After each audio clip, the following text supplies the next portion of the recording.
Olá, meus amados irmãos, que alegria estarmos juntos nesta manhã de domingo. Que a graça e a paz do Senhor Jesus continuem abundantes sobre você e sobre sua família. Este é mais um culto promovido pela Igreja Batista da Capunga, juntamente com as suas congregações em Areias, Janga e Nova Tiúma. Nossa oração é que Deus traga edificação aos nossos corações e que este culto resulte na glória do seu nome. Esteja atento a tudo aquilo que Deus quer ministrar ao seu coração ao longo deste culto, através dos cânticos, dos hinos, da reflexão da sua palavra. Fique atento àquilo que Deus quer falar ao seu coração. Que você seja grandemente abençoado através deste culto e Deus, o nosso bendito Deus, seja glorificado entre nós. Amém.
Queridos irmãos, vamos fazer a nossa leitura bíblica que se encontra no livro do Salmo 98, do verso 4 ao verso 6. Assim diz a palavra do Senhor: Celebrem com júbilo ao Senhor todos os moradores da terra. Gritem de alegria, exultem e cantem louvores. Cantem com harpa louvores ao Senhor, com harpa e a voz de canto, com trombetas e ao som de buzinas, exultem diante do Senhor, que é Rei. Amém. Vamos orar? Feche seus olhos, baixe sua cabeça e vamos falar com Deus. Senhor, nosso coração, ó Deus, celebra diante do Senhor com júbilo, com muita alegria, Pai.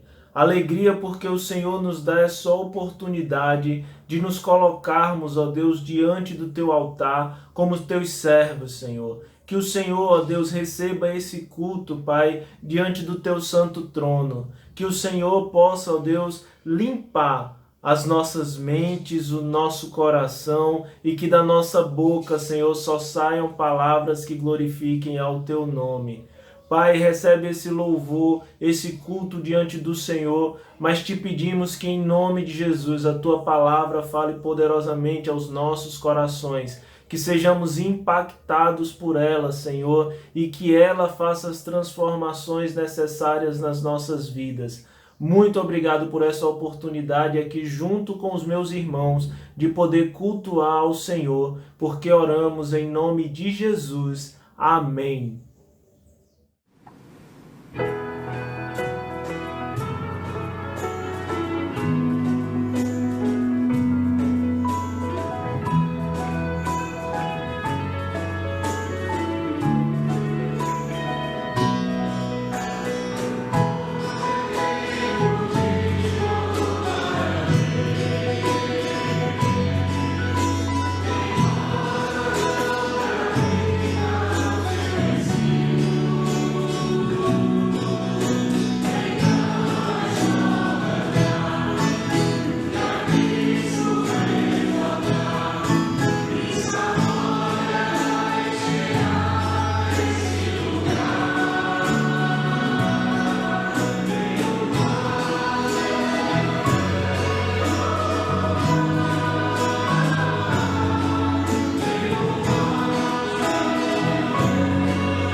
Neste momento de informativo, gostaria de lembrar que o nosso boletim, no formato digital, encontra-se disponível no site e também no aplicativo da nossa igreja. Baixe esse arquivo e tenha acesso a informações importantes sobre as atividades da nossa igreja. O nosso WhatsApp, o WhatsApp da nossa secretaria, também está disponível para que você tenha acesso a diversos serviços.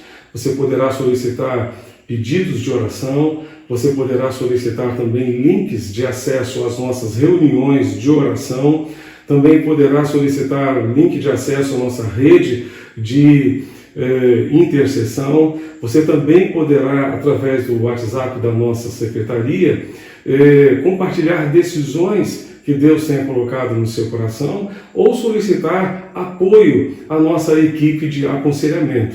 994357778. Anote esse número e compartilhe conosco a sua decisão, compartilhe conosco o seu pedido de oração ou mesmo os links para participar das atividades da nossa igreja. Aproveitando, a partir desta semana nós teremos uma atividade nova. Nós teremos, além das reuniões de oração de segunda a sexta-feira, às 7 horas da manhã, teremos também de segunda a sexta-feira, às 18 horas, as nossas reuniões de oração. Então, a partir de amanhã, teremos 2 horários de oração, 7 da manhã e também às 18 horas. Ambas reuniões serão realizadas pelo Google Meet e você precisa do link para participar dessas reuniões. Solicite o link ao WhatsApp da nossa secretaria e esteja conosco. Gostaríamos também de compartilhar com os irmãos uma informação importante sobre o retorno às atividades presenciais em nosso templo. O Conselho Administrativo da nossa igreja esteve reunido na quinta-feira passada, meus amados irmãos, e decidiu trabalhar na perspectiva de um retorno gradual das atividades presenciais a partir do primeiro domingo de setembro. Com apenas um culto semanal aos domingos pela manhã, seguindo todas as recomendações impostas pelo decreto do governo do estado de Pernambuco, que prevê a participação apenas para pessoas que tenham entre 10 e 60 anos. Portanto, menores de 10 anos e maiores de 60 anos não poderão participar neste primeiro momento, continuarão acompanhando as atividades da nossa igreja de forma online. O número total de participantes em setembro será de 200 pessoas, no máximo, em nosso templo, mediante inscrição pelo aplicativo da nossa igreja. Outras orientações serão dadas aos irmãos para conduzir esse processo de retorno quando estivermos numa data mais próxima, portanto, do dia 6 de setembro. Um detalhe muito importante eu quero destacar para os irmãos. Vale a pena lembrar que essa data é uma data flexível, pois auxiliado pelos médicos da nossa igreja, o conselho da nossa igreja, o conselho administrativo, continuará acompanhando o andamento da pandemia na região metropolitana do Recife e caso haja indícios de uma segunda onda de Covid-19, essa data poderá ser revista ou até mesmo suspensa. Peço aos irmãos que continuem em oração. Precisamos orar para que Deus, pela sua graça e pela sua misericórdia, nos conceda, portanto, livramento total desta pandemia em nosso país. Vamos orar? Fechemos nossos olhos e oremos ao Senhor. Pai querido, Tu sabes, ó Deus, o quanto desejamos nos reunir presencialmente novamente. Nós Te pedimos, ó Deus, que pela Tua graça Tu venhas dissipar esta pandemia do nosso país, do nosso estado de Pernambuco, da região metropolitana do Recife. Nós clamamos a Ti, Senhor, tem misericórdia de nós e ajuda-nos a controlar, ó Deus, a nossa ansiedade e ao mesmo tempo, ó Deus, mantermos a nossa precaução e todos os cuidados necessários. Nós Te pedimos, ó Deus, continua dirigindo a Tua igreja e a liderança da Tua igreja, para que ela esteja sempre submissa a Ti, submissa ao Teu querer, submissa à Tua orientação. Nós Te pedimos, ó Deus, ajuda-nos nesse processo, que, ó Deus, sendo da Tua vontade, Tu nos permitas retornar às atividades no primeiro domingo de setembro. Nós Te rogamos e Te pedimos essas bênçãos em nome de Jesus, nosso Senhor e Salvador. Amém e amém.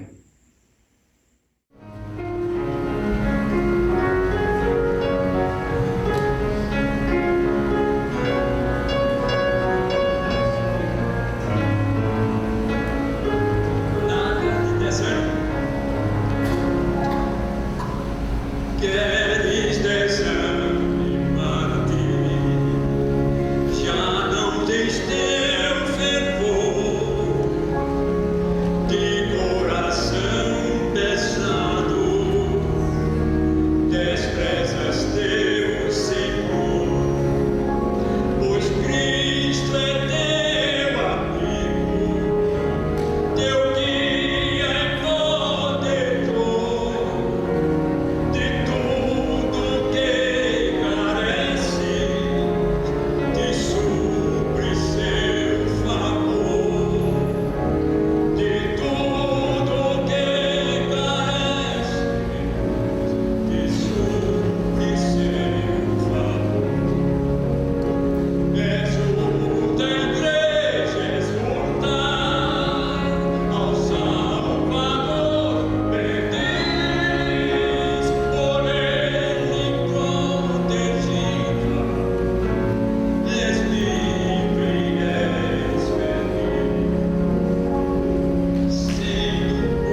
Meus irmãos, esse é o nosso momento de dedicação dos dízimos e das ofertas, onde nós podemos colocar diante do Senhor apenas um pouco do muito que Ele nos tem dado. E o profeta Malaquias, no capítulo 3, do versículo 8 ao 10, ele nos alerta sobre os dízimos e as ofertas, e ele começa nos fazendo uma pergunta: pode um homem roubar a Deus? Contudo, vocês estão me roubando. E ainda perguntam: como é que te roubamos? Nos dízimos e nas ofertas. Vocês estão debaixo de tão grande maldição porque estão me roubando. A nação toda está me roubando.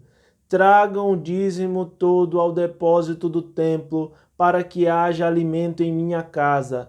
Ponham-me à prova, diz o Senhor dos Exércitos, e vejam se eu não abrir as comportas dos céus e derramar sobre vocês tantas bênçãos que nem terão onde guardá-las.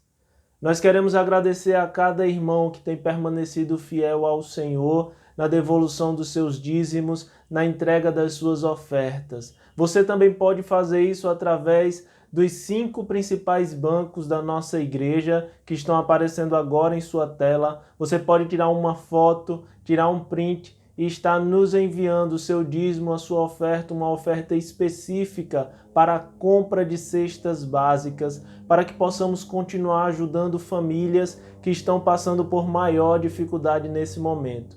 Envie o comprovante da sua transferência para ofertas@capunga.org.br. Nesse e-mail você pode descrever se é dízimo, oferta ou uma oferta específica. Que Deus continue abençoando as nossas vidas, as nossas famílias. Com certeza, Ele tem permanecido fiel à sua palavra, fiel para com os seus filhos e nunca vai nos deixar faltar aquilo que nós necessitamos. Que Deus continue te abençoando. Amém. Levantai, ó, levantai, vossos olhos aos montes, de onde o auxílio vem. Nosso auxílio vem do Senhor, que fez os céus e a terra. Não permitirá que o pé vacile. Aquele que nos guarda, nunca dormirá.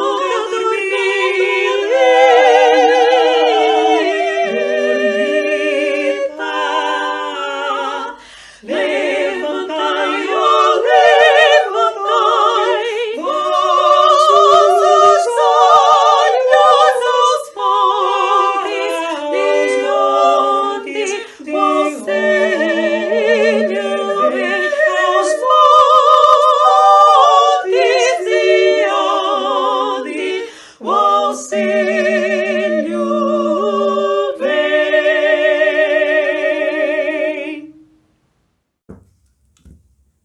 Vamos orar agradecendo ao Senhor os dízimos e as ofertas aqui depositados diante do seu santo trono. Pai, muito obrigado, Senhor, porque sabemos que o Senhor é quem nos sustenta, o Senhor é quem sustenta todo o teu povo.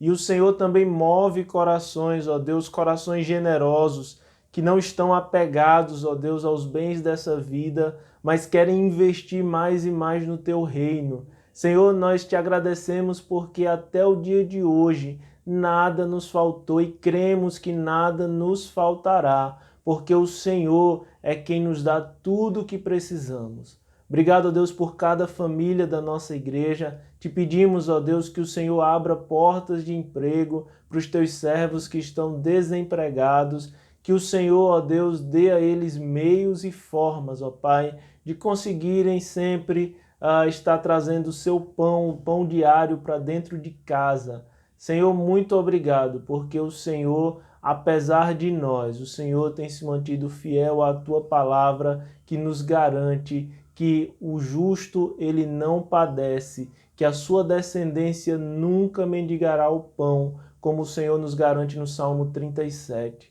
Muito obrigado, Senhor, porque podemos confiar no Senhor, que é o nosso Deus, é o nosso Pai e aquele que há de suprir todas as nossas necessidades.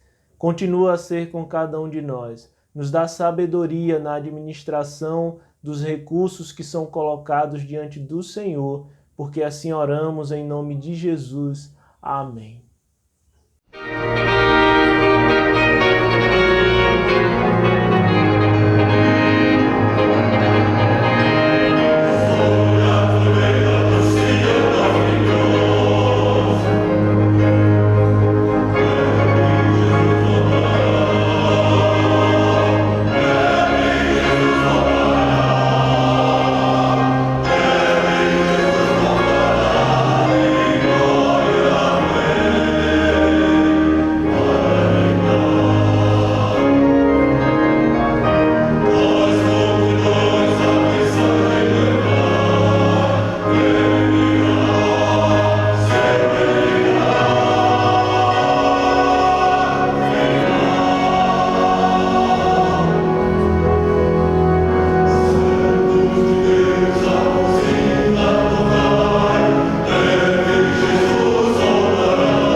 Para a nossa reflexão nesta manhã, gostaria de compartilhar a palavra do Senhor no livro do Apocalipse. Peço que você localize o último livro da Bíblia. Eu gostaria de dar continuidade ao estudo que iniciamos na semana passada, baseado nas bem-aventuranças do Apocalipse. Em Mateus capítulo 5 encontramos 9 bem-aventuranças, em Apocalipse encontramos 7 bem-aventuranças, e no domingo passado compartilhamos algumas. Eu gostaria de ler apenas para a nossa lembrança. Diz o texto em Apocalipse 1, verso 3, bem-aventurado aquele que lê, e bem-aventurados aqueles que ouvem as palavras da profecia e guardam as coisas nela escritas, pois o tempo está próximo. Também Apocalipse 22, verso 7 nos diz, eis que venho sem demora, bem-aventurado aquele que guarda as profecias deste livro. Apocalipse 16, verso 15, compartilhamos no domingo passado à noite, nós encontramos a seguinte palavra de Jesus, eis que venho como vem um ladrão, bem-aventurado aquele que vigia e guarda as suas vestes, para que não ande nu e não se veja a sua vergonha. E Apocalipse 22, verso 14, nos diz, bem-aventurados aqueles que lavam as suas vestes, para que tenham direito à árvore da vida e entrem na cidade pelos portões.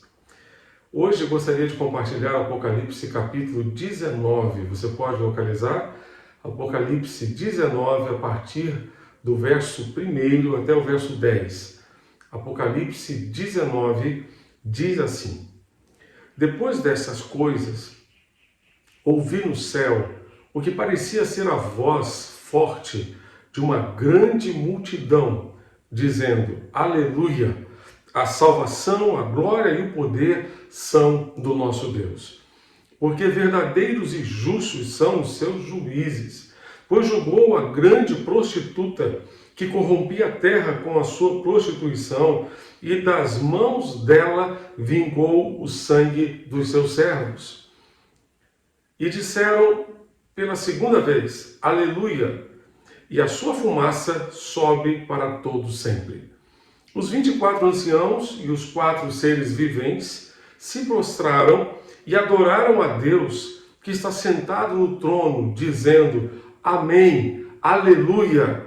E do trono saiu uma voz que dizia: Louvem o nosso Deus, todos vocês, os seus servos, todos os que o temem, os pequenos e os grandes.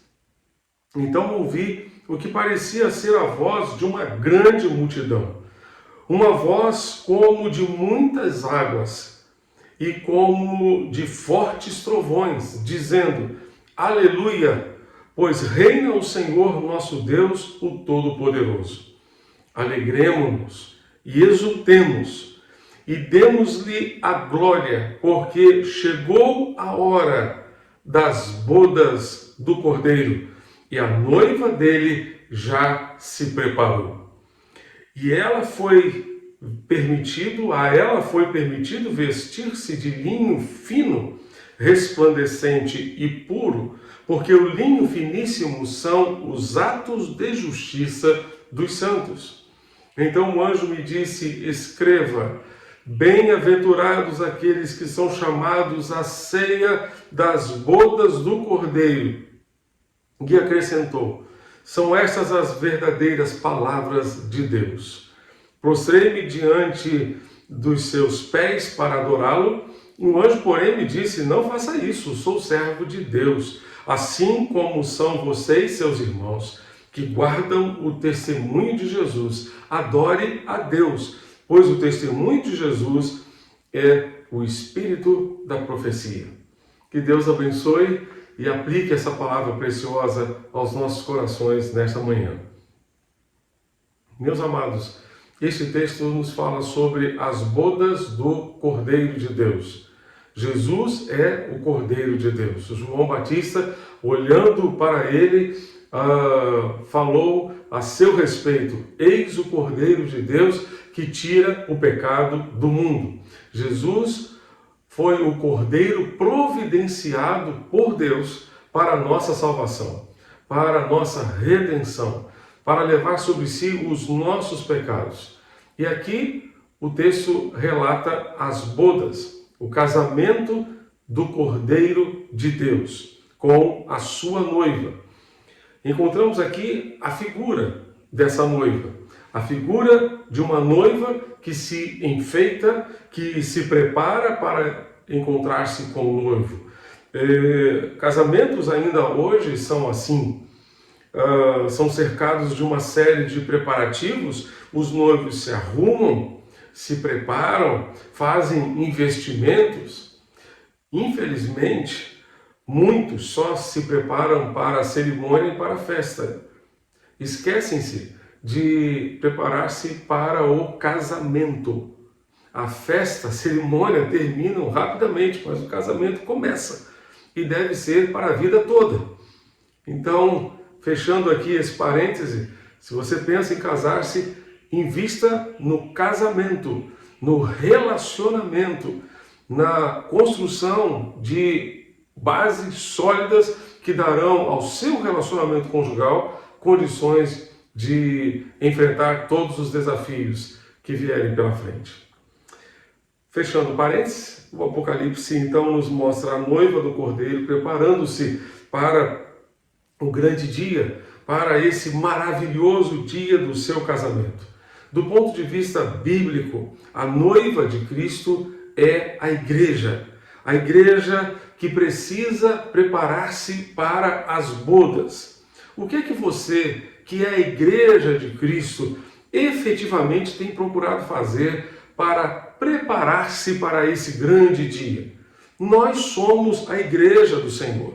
Eu e você somos a igreja de Jesus.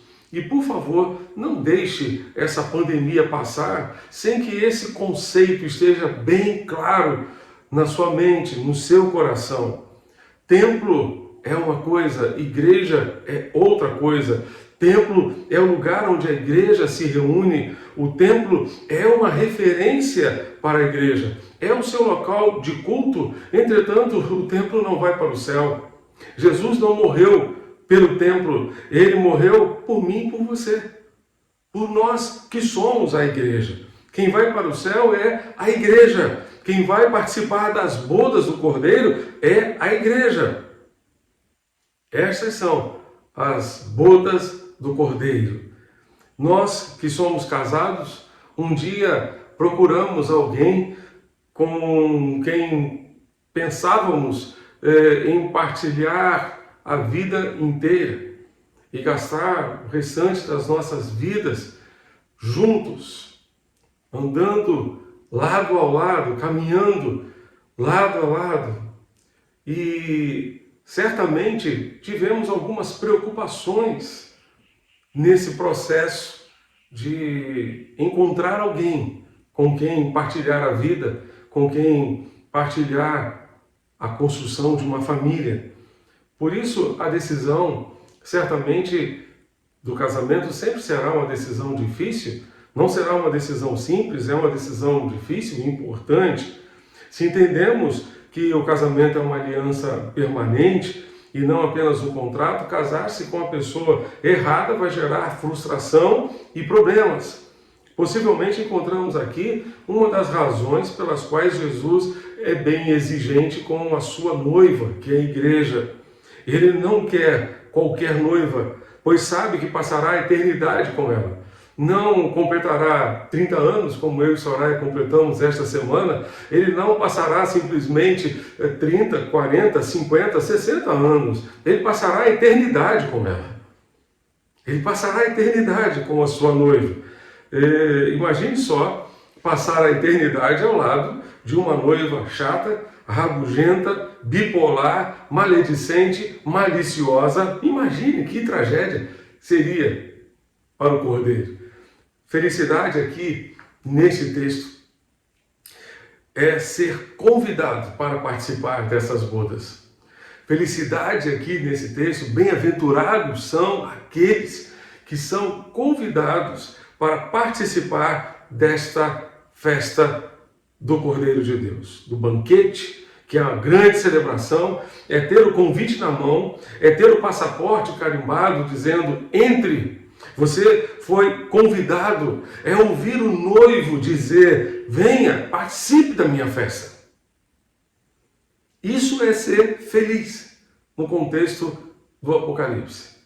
É ser convidado para participar desta grande celebração. Você tem essa certeza no seu coração de que um dia você estará lá no céu, participando desta celebração, participando desta festa, e estará com Jesus para sempre? De que maneira podemos entrar nessa festa? Quem o Senhor irá chamar para participar da festa das bodas do Cordeiro? Abra sua Bíblia em Efésios capítulo 5. Efésios capítulo 5, a partir do verso 22 até o verso 33, nós encontramos um texto que fala sobre o casamento, mas também fala sobre o relacionamento de Cristo com a igreja. Então, localize na sua Bíblia Efésios capítulo 5, a partir do verso 22. Paulo vai dizer, esposas, que cada uma de vocês se sujeite a seu próprio marido como ao Senhor, porque o marido é o cabeça da esposa, como também Cristo é o cabeça da igreja, sendo ele próprio o salvador do corpo. Como, porém, a igreja está sujeita a Cristo, assim também a esposa se sujeite em tudo ao seu próprio marido. Maridos, que cada um de vocês ame a sua esposa, como também Cristo amou a igreja e se entregou por ela, para que a santificasse, tendo-a purificado por meio da lavagem de água pela palavra, para apresentar a si mesmo como igreja gloriosa, sem mancha, nem ruga, nem coisa semelhante, porém santa e sem defeito. Assim também o marido deve amar a sua esposa como ama o seu próprio corpo. Quem ama a esposa ama a si mesmo, porque ninguém jamais odiou o seu próprio corpo, ao contrário, o alimenta e cuida dele, como também Cristo faz com a igreja, porque somos membros do seu corpo. Eis porque o homem deixará seu pai e sua mãe, se unirá à sua mulher, tornando-se os dois uma só carne. Grande é este mistério, mas eu me refiro a Cristo e à igreja. No entanto, também quanto a vocês, que cada um ame a sua própria esposa como a si mesmo, e que a esposa respeite o seu marido. Esposas, sejam submissas aos seus maridos como ao Senhor. Esposas, que cada uma de vocês se sujeite ao seu próprio marido como ao Senhor. Paulo está dizendo aqui, essa relação da igreja com Cristo é uma relação de sujeição, de submissão. Eu não vou entrar aqui na questão da submissão da mulher ao marido, mas o meu foco aqui é destacar o quanto nós, como igreja, precisamos ser submissos a Cristo. Ele é o cabeça da igreja. A cabeça tem a função de coordenar todos os movimentos do corpo. Tudo aquilo que nós fazemos é comandado pelo nosso cérebro. Nós, como corpo de Cristo, precisamos estar sujeitos, submissos ao comando de Cristo, que é o cabeça. Ele precisa ter autoridade sobre as nossas vidas. Nós que somos membros deste corpo, precisamos estar sujeitos a Ele, obedientes a Ele. A submissão da igreja a Cristo deve ser voluntária, deve ser devotada, sincera e entusiástica. William Hendricks diz que é uma submissão motivada não somente pela convicção, mas também pelo amor. Porque nós o amamos sobre tudo, sobre todos, sobre todas as pessoas, sobre todas as circunstâncias. Nós temos prazer em nos sujeitar a Ele, em obedecer a Ele, em estar debaixo da missão dEle e da autoridade dEle. Além disso, a obediência não deve ser parcial, mas deve ser em tudo. O texto diz, no verso 24 de Efésios capítulo 5, que a igreja deve ser em tudo submissa ao cabeça, que é Cristo, ao Cordeiro, que é Cristo. Não deve ser parcial, de modo que a esposa obedeça a seu esposo quando acontece que seus desejos coincidem com os do seu marido, mas deve ser completa em tudo, não parcial, mas completa.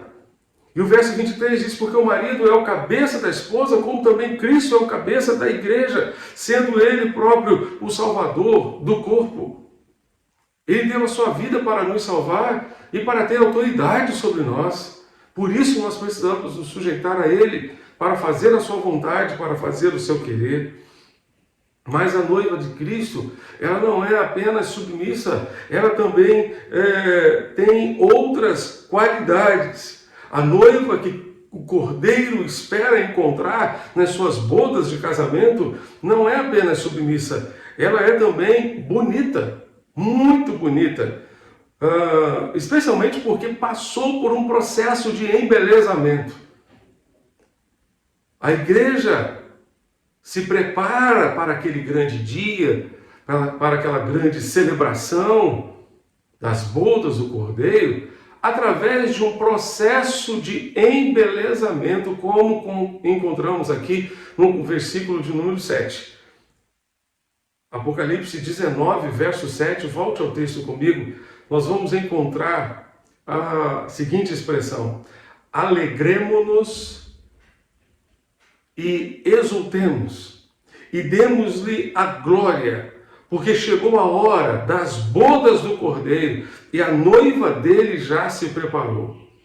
Essa expressão inicial aqui do verso, Apocalipse 19, verso 7, alegremo-nos, exultemos, ela é muito interessante e muito importante para nós, porque ela nos lembra esse processo de embelezamento. Esses dois verbos aqui conjugados, que parecem assim reforçar o nosso sentimento de alegria, nós só encontramos duas vezes no Novo Testamento e aqui no livro do Apocalipse. Duas outras vezes fora desse texto aqui de Apocalipse. A primeira vez que nós encontramos no Novo Testamento está em Mateus capítulo 5, no final das bem-aventuranças. Jesus vai dizer: bem-aventurados são vocês quando por minha causa os insultarem e os perseguirem e mentindo disserem todo o mal contra vocês. Alegrem-se e exultem, porque é grande a recompensa nos céus. Alegrem-se e exultem. Nós devemos nos alegrar, porque grande será a nossa recompensa, apesar dos problemas, apesar das lutas, apesar das adversidades, apesar das injúrias, dos insultos, das perseguições, das mentiras, da falsidade e de tantas outras coisas que possamos sofrer.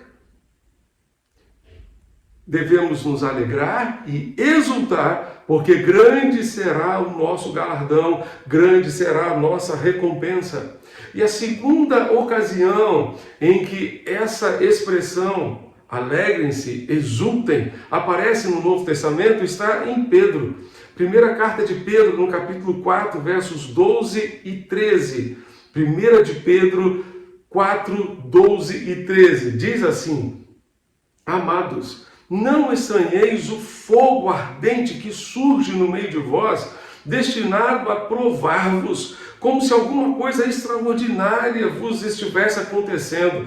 Pelo contrário, alegrai-vos na medida em que sois coparticipantes do sofrimento ou dos sofrimentos de Cristo, para que também na revelação da sua glória vos alegreis exultando. Vos alegreis exultando. Pedro está falando aqui sobre o fogo. Nós não devemos estranhar o fogo das provações, o fogo destinado a provar-nos. Não devemos estranhar isso. Pelo contrário, devemos nos alegrar na medida em que participamos dos sofrimentos de Cristo, para que também na revelação da sua glória, naquele dia, nós possamos nos alegrar e exultar. Amados, o que é que isso tem a ver com Apocalipse capítulo 19, verso 7? Claramente devemos reconhecer que as experiências de perseguição e sofrimentos da vida cristã são ocasiões para nos alegrar e exultar. Gloriosa recompensa celestial nós teremos pelo sofrimento naquela ocasião em que Cristo voltar, naquela ocasião em que estivermos com o Senhor. Portanto, o processo de embelezamento passa pelo fogo, passa pelo sofrimento, passa pelas dificuldades, passa pelas provações. Deus utiliza as nossas experiências dolorosas para nos embelezar, para nos preparar para as bodas do Cordeiro. Glória a Deus por isso. Os seus problemas, meu irmão, as situações adversas que você está vivendo hoje, nesse momento, encare essas situações como um processo de embelezamento, um processo por meio do qual o Senhor está preparando você para as bodas do Cordeiro, para esse dia em que você estará definitivamente unido a Cristo na eternidade. Entenda que as aflições deste tempo presente, todas as circunstâncias que temos a enfrentar hoje, elas são nada mais, nada menos do que oportunidades para provar a nossa fé, para provar a nossa disposição em seguir a Cristo, mas certamente haverá uma grande recompensa. Há um grande galardão, há uma grande recompensa a nos esperar. E nessa passagem aqui de Apocalipse, a recompensa é a participação em um casamento. É a participação nesse casamento. No Antigo Testamento, o povo de Israel era chamado de esposa do Senhor. Mas no Novo Testamento, a igreja é a noiva de Cristo, como o apóstolo Paulo afirma. E nós acabamos de ler em Efésios capítulo 5. E a melhor maneira de ilustrar esse texto aqui é lembrar de dois passos importantes no antigo casamento judaico. O antigo casamento judaico tinha exatamente dois passos muito importantes. Primeiro era o noivado. Quando um casal celebrava o noivado, eles já firmavam um contrato e já assumiam um compromisso, embora o casamento não fosse consumado fisicamente. Isso aconteceu, e está muito claro, em Mateus capítulo 1 com José e Maria. Antes de consumarem o casamento, ela se achou grávida por obra do Espírito Santo. Então, o casamento judaico, no modelo antigo, ele tinha esse efeito do noivado. Mas um noivado que já trazia certamente um compromisso de união conjugal. É muito interessante que esse período de noivado corresponde à atual e extensa história da igreja. Corresponde à realidade que nós vivemos hoje. Nós estamos no período de noivado.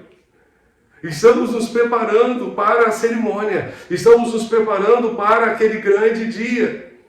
Se o primeiro passo do casamento era o noivado, o segundo passo era a cerimônia propriamente dita. Nesse momento, o noivo ia em procissão até a casa da noiva e a acompanhava de volta à sua casa para que ela pudesse participar de um elaborado banquete que seria oferecido por vários dias. Por vários dias.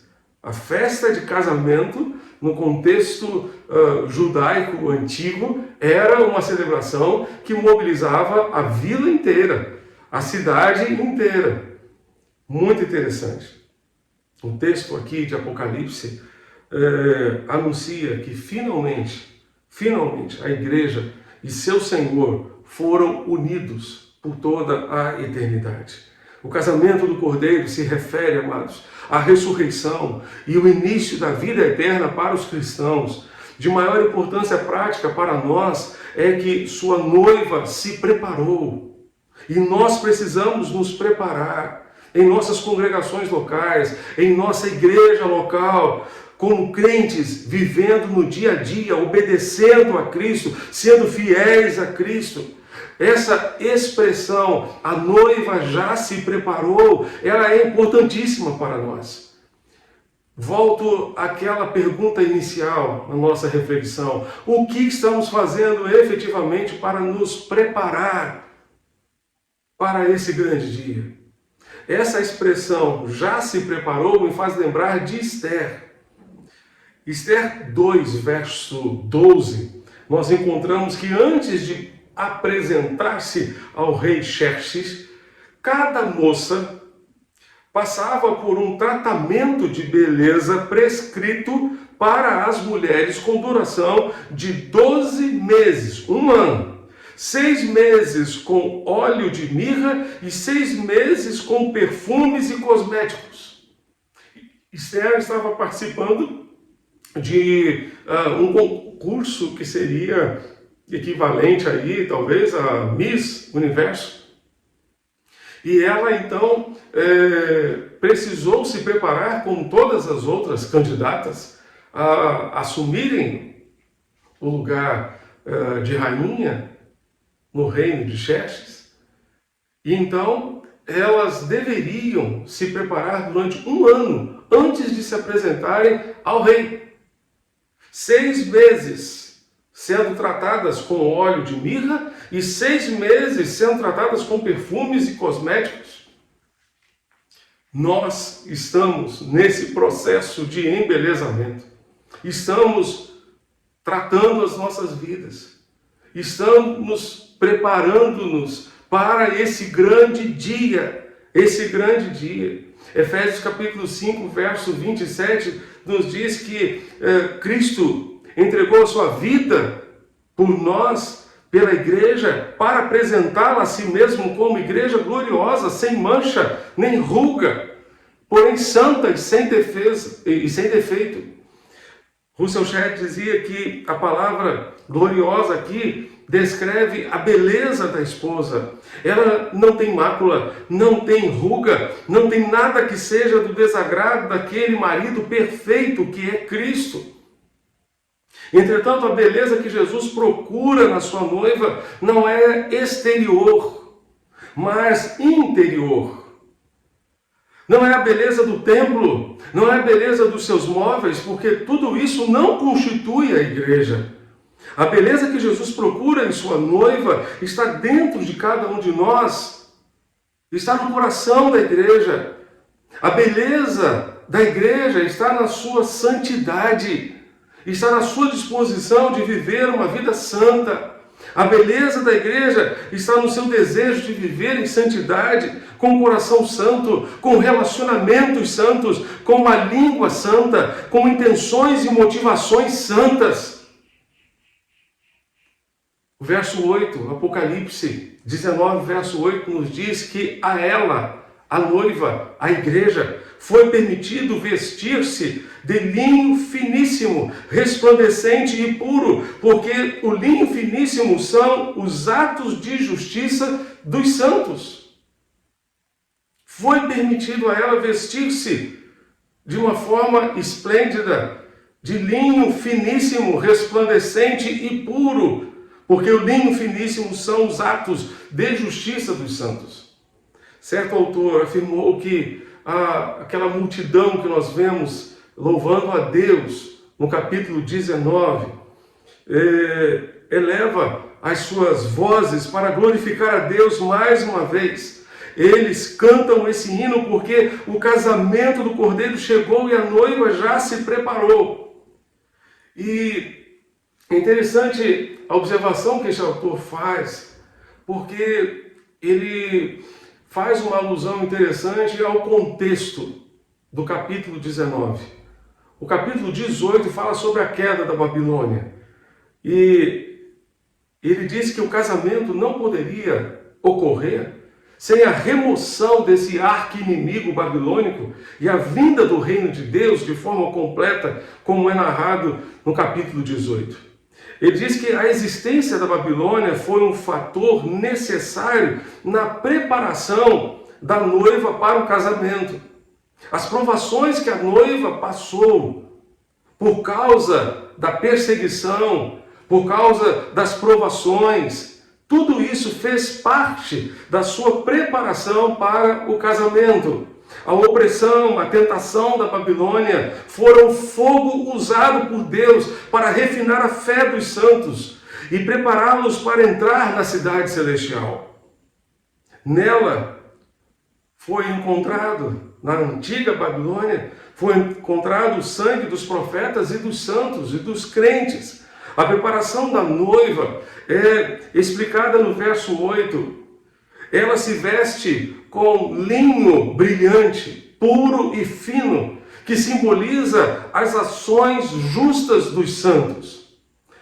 Michael Wilcock afirma que o vestido de bodas da noiva é extremamente simples e é descrito em metade de um versículo, simplesmente de linho finíssimo, resplandecente e puro, que são os atos de justiça dos santos.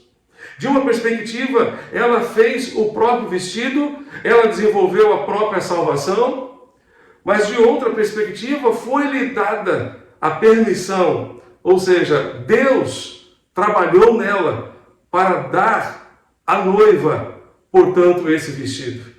Essa segunda opção representa, portanto, a verdade mais profunda e é a que permeia a mensagem de Paulo lá em Efésios capítulo 5, quando lemos anteriormente, onde ele fala acerca do casamento entre Cristo e a igreja. Tudo é obra de Deus. Foi permitido a ela, porque Deus lhe deu esse vestido.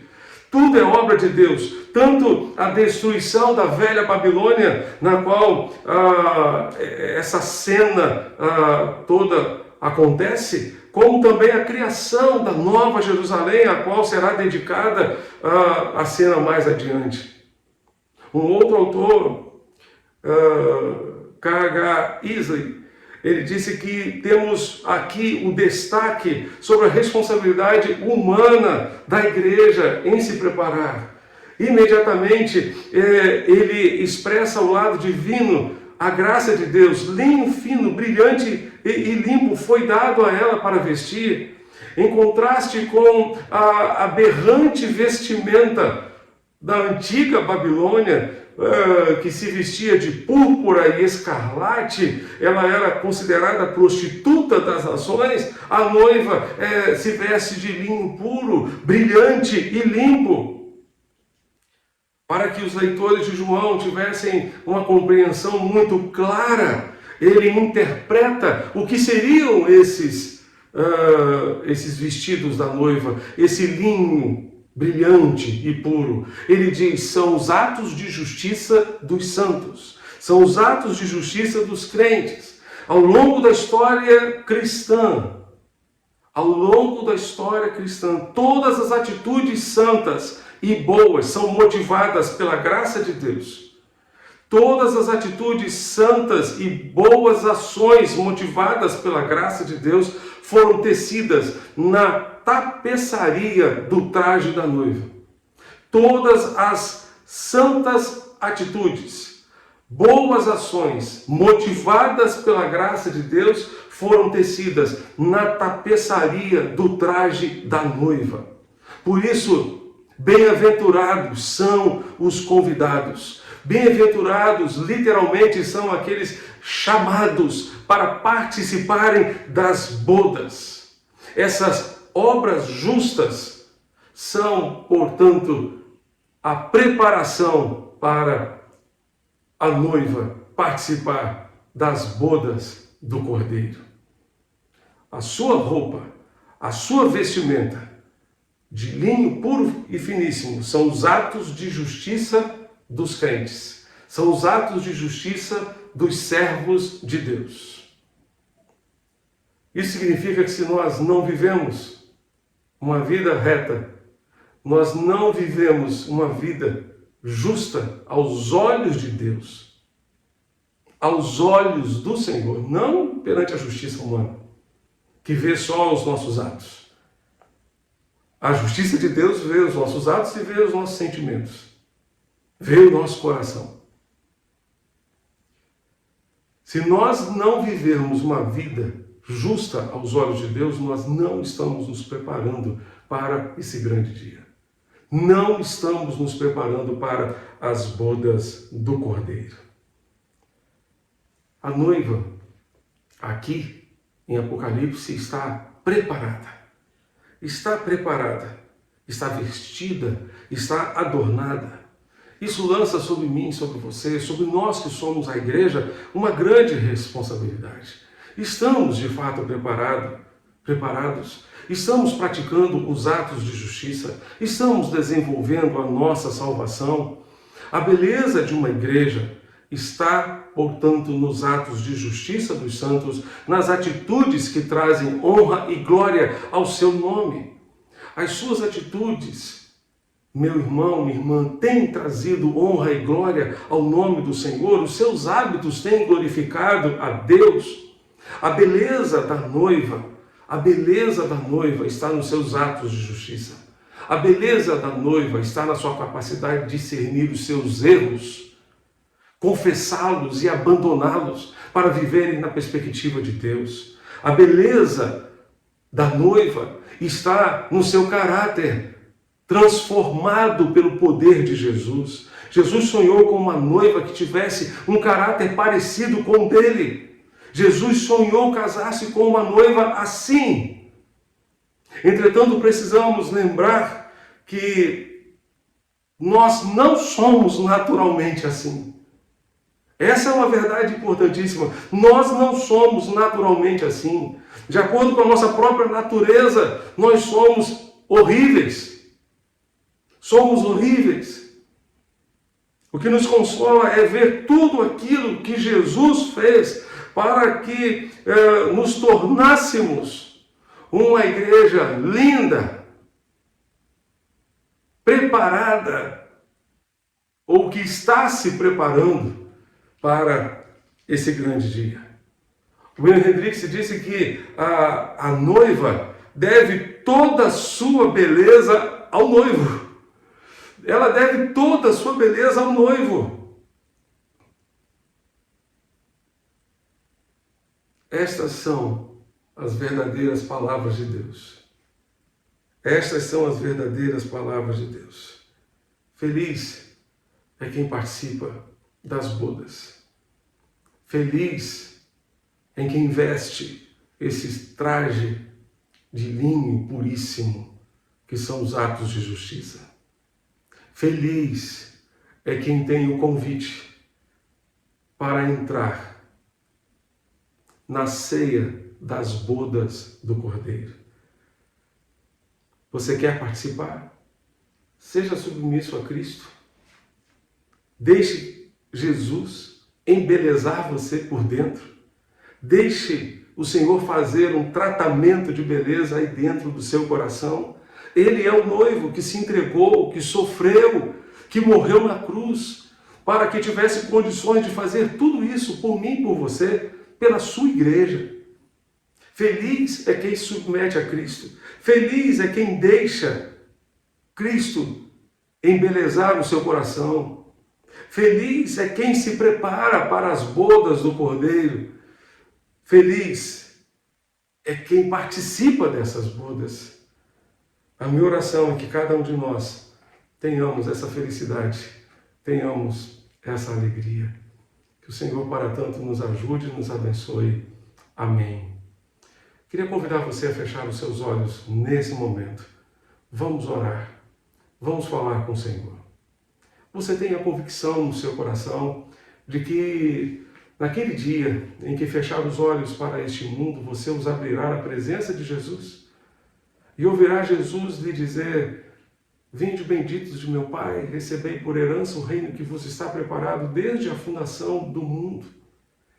Você tem certeza de que o seu passaporte está carimbado? Entre. O seu passaporte está preparado para esse grande dia? Está preparado? Você já entregou a sua vida a Jesus? Você já se arrependeu dos seus pecados? Já confiou nele como seu Salvador pessoal? Eu quero orar com você e quero convidar você a tomar uma decisão neste momento. Este é um momento de posicionamento. Você precisa posicionar-se hoje, para começar hoje esse processo de embelezamento, esse processo em que o Senhor transformará você de dentro para fora. De dentro para fora. Ele deu a sua vida por mim e por você. Ele deu a sua vida para fazer isso por nós. Portanto, em nome de Jesus, abra o seu coração, arrependa-se dos seus pecados e confie em Jesus como seu único e suficiente Salvador. Vamos orar? Pai querido, Deus bendito, nós te pedimos, Senhor, que Tu sejas conosco neste momento. Tu conheces, ó Deus, cada pessoa que nos acompanha, cada pessoa, ó Deus, que está conosco neste momento, nesta transmissão. Nós te rogamos, ó Deus, por aqueles que estão tomando a sua decisão por Jesus, arrependendo-se dos seus pecados e confiando em Jesus como seu Salvador. Escreve seus nomes no livro da vida, nessa relação daqueles que vão entrar e participar da festa e participar das bodas. Coloca, Pai, o nome deles na lista de entrada desta ceia das bodas do Cordeiro, em nome de Jesus. Faz, ó Deus, esta obra. Escreve, ó Deus bendito, os seus nomes no livro da vida e dá-lhes a bênção de uma nova vida com Jesus daqui para frente. E que cada dia seja um dia, ó Deus, em que possam se preparar devidamente para as bodas do Cordeiro. Ajuda-nos, ó Deus, a todos nós que um dia entregamos também a nossa vida a Jesus, a avançar nesse processo de preparação. Ajuda-nos a não ficarmos estagnados. Tem misericórdia de nós e dá-nos da Tua graça e do Teu auxílio que tanto precisamos. É o que nós te rogamos e te suplicamos. Em nome de Jesus, nosso Senhor e Salvador. Amém e amém. Se você entregou a sua vida a Jesus ou deseja compartilhar conosco algum pedido de oração, envie-nos uma mensagem para o WhatsApp da nossa secretaria 994357778 e nós teremos prazer em continuar orando por você, intercedendo por você e pela sua família. Que Deus continue abençoando você abundantemente, como só Ele pode e sabe fazer. Amém. Em resposta a esta mensagem, nós cantaremos Tempo de Ser Santo 176 do Cantor Cristão.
Estamos chegando ao final de mais um culto de louvor e adoração ao Senhor. Queremos agradecer a participação de todos vocês que nos acompanharam pela internet e pela Rádio Evangélica FM, desejando a todos uma tarde muito feliz em família e que juntos estejamos hoje às 18 horas na EBD em inglês, no Instagram da nossa igreja, e também às 19 horas no nosso canal no YouTube e também na Rádio Evangélica FM. Nós teremos o nosso culto de celebração hoje à noite. Após o culto, você já sabe, nós teremos a nossa live de boa noite no Instagram da nossa igreja, encerrando as atividades do nosso dia de celebração.